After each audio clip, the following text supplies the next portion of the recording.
Okay, for our three superficial gluteus muscles, I'll draw the ilium, the sacrum, the coccyx, and a bit of the femur to kind of see our origins and insertions, and I'll talk about our innervations. So first we'll start with the ilium.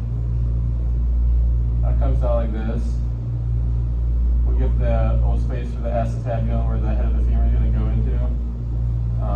And then we'll kind of draw a bit of the sacrum here, and then the coccyx.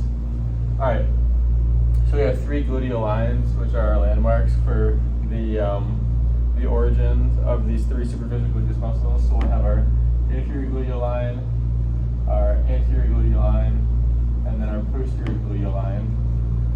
So first we'll start with, and then we'll kind of draw the femur in a little bit here. So we have the greater trochanter of the femur, and then the femur will kind of come down like that. We have the greater trochanter of the femur right here.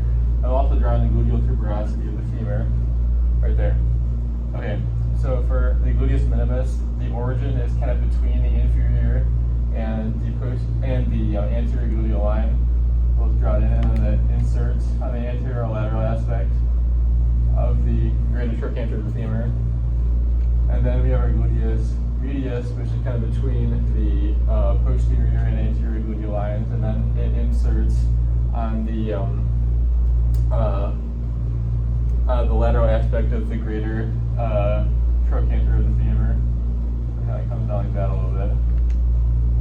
And then for gluteus maximus, that's going to kind of trace posterior to the posterior gluteal line down the sacrum and the coccyx a little bit, and then that's the origin, and the insertion is the gluteal tuberosity on the femur, and then the iliotibial tract.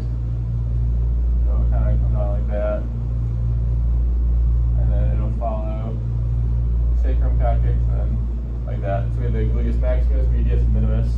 The gluteus maximus is innervated by the inferior gluteal nerve, and the medius and the minimus are innervated by the superior gluteal nerve.